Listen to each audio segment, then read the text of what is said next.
나랑 상관이 없는데 들어가는 경우도 있어요. 근데 그거를 그냥 받아들이시고 덤탱이 쓰는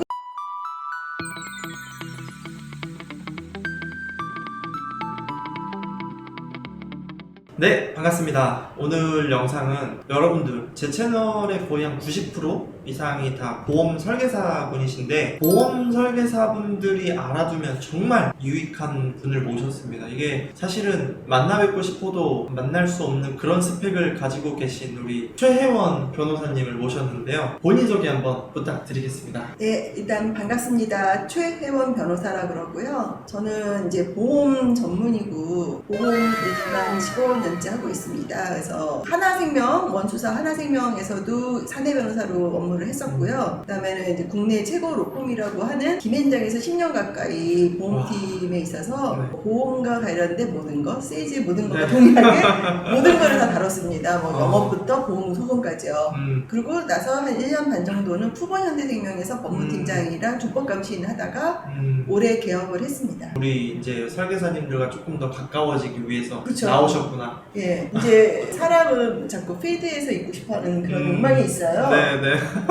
그래서 이제 저는 원수사 업무는 많이 했는데 이제 진짜 현장에서 뛰시는 분들의 이렇게 도움을 드리는 역할을 하자 그런 것도 있었죠. 일반적으로 이제 여러분들이 아셔야 될 부분이 뭐냐면, 고객의 보험금을 잘 받아주는 그런 변호사님들도 사실은 있긴 하는데, 그 보험 설계사의 입장에서 근무라든지 아니면 제재라든지 이런 것들을 빠삭하게 잘 알고 계시는 변호사님은 사실은 대한민국에 거의 없거든요. 그렇죠? 그런 분들은 대형 로펌에 있죠. 그렇죠. 네. 필드에는 없습니다. 그렇죠. 필드에는 없을 거예요. 그래서 필드로 나오신 우리 변호사님 중에 엄청 유능하신 우리 변호사님이 별로 없어요, 이 보험 쪽은. 근데 제가 우연히 이렇게 저와 인연이 되셔서 구독자님들, 이 영상을 보고 연락을 주시는 분들한테는 좀 좋은 서비스를, 그 다음에 나중에 혹시라도 소송이나 뭐 제재가 있을 때 도움을 좀 주실 수 있는 그런 역할을 좀 해주실 수 있어서 제가 초대를 드렸고요. 변호사님은 그러면 보험 전문 변호사잖아요. 어떠한 사건을 가장 전문적으로 하실 수 있으세요? 보험 중에서도? 일단 보험업법이라 그래서 네. 듣기만 해도 어려워. 네, 보험 듣기만 어렵죠. 쉽게 얘기하면 경유계약,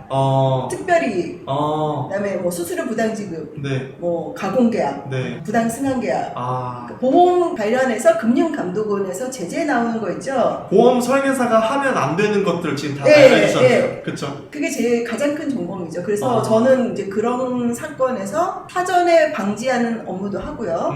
그다음에 사후에 그 감독원 검사가 나왔을 때 어떻게 대응을 하냐. 네. 제가 제일 안타깝게 생각하는 게 원수사 같은 경우는 대응을 잘 하세요. 전문가 도움도 받고. 그래서 그 안에 법무팀이 있으니까. 법무팀도 있고 뭐 네. 김앤장의 도움도 받고 그래서 네. 외부의 도움을 받아서 자기 권리를 잘 지킵니다.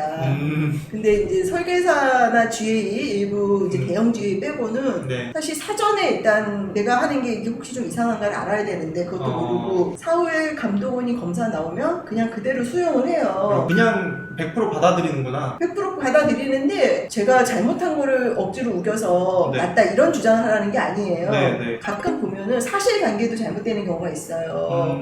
근데 3년 동안에 이제 나의 그 판매에서 뭐 불안전 판매가 있는지 보는데 그 검사서를 보면은 기간이 달라요.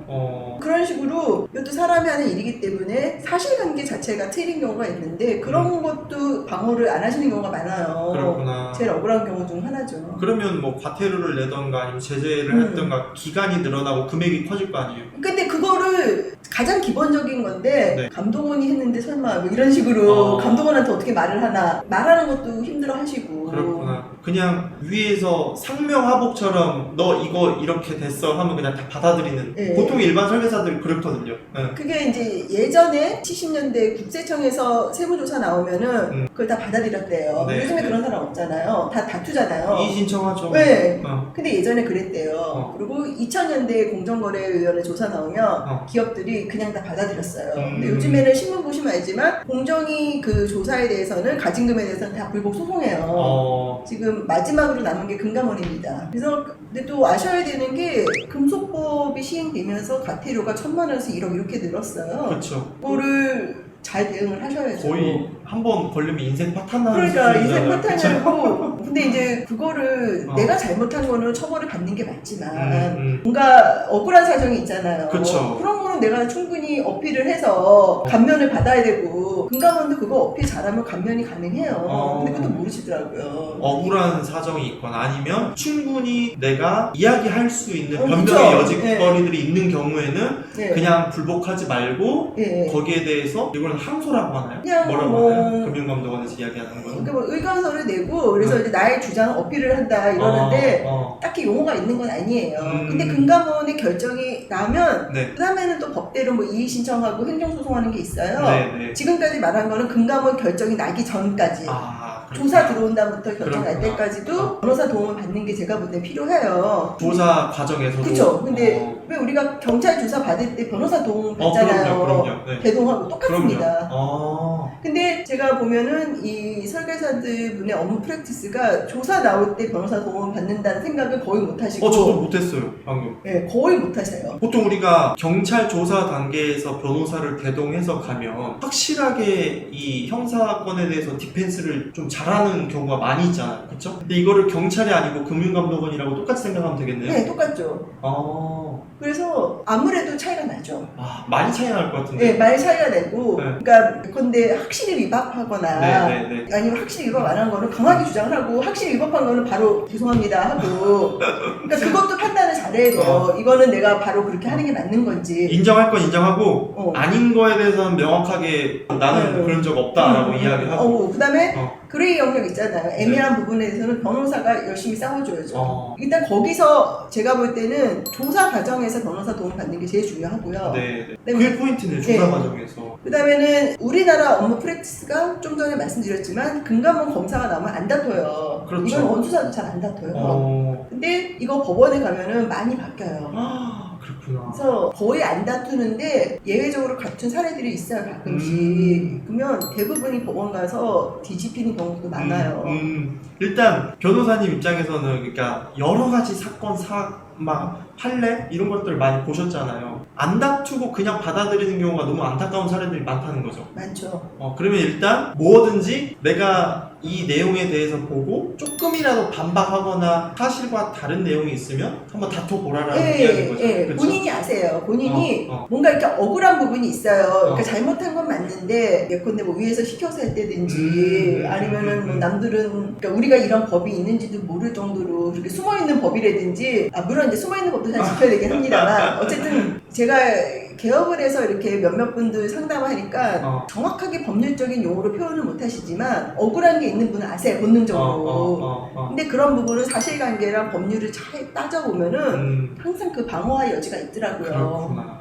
아무튼 우리 변호사님의 그 애환이 느껴졌어요. 인터뷰를 하면서 이 설계사님들의 그 안타까운 사례들을 너무 많이 보고 그 경험한 것들이 제가 이제 간접 경험을 한 것 같아요. 지금. 네, 그래서 제가 너무 안타까운 게 최근에도 한 번은 제재심의라는 게 열려요. 그러니까 이제 조사를 다 하고 최종적으로 제재 결정을 하는 거예요. 근데 이거는 조사할 때 다퉈야 되거든요. 근데 제재심 열리가 하루 종일 연락이 온 거예요. 그러니까 착각을 하신 거죠. 내일 제재심에 가서 변호사가 다퉈줄 수 있다고. 물론 제재심의도 변호사가 가는 게 중요한데 그거보다는 그 전에 열심히 방어를 해야 되거든요. 그렇죠. 기록들을 이게 조사하고 아니면 정리하는 그 단계에서 가서 뭐 예컨대 쉽게 얘기하면 조사 검사 과정에서 사실관계 5개가 지적이 된 거예요. 근데 그 중에 뭐 2개는 나랑 상관이 없는 거가 있을 수도 있어요. 그러면 그 조사할 때 이거는 이분이랑 상관이 없으니까 이거 빼주십시오. 이런 말을 해줘야 되는 사람이 필요한 거죠. 그러니까 이런 작업들이 사실은 뭐 과태료가 1억짜리를 3천으로 낮출 수도 있는 거고 그렇죠. 제재를 뭐 6개월에서 2개월로 낮출 그렇죠. 수도 있는 거고 그런 것들이 작용을 하는 거예요.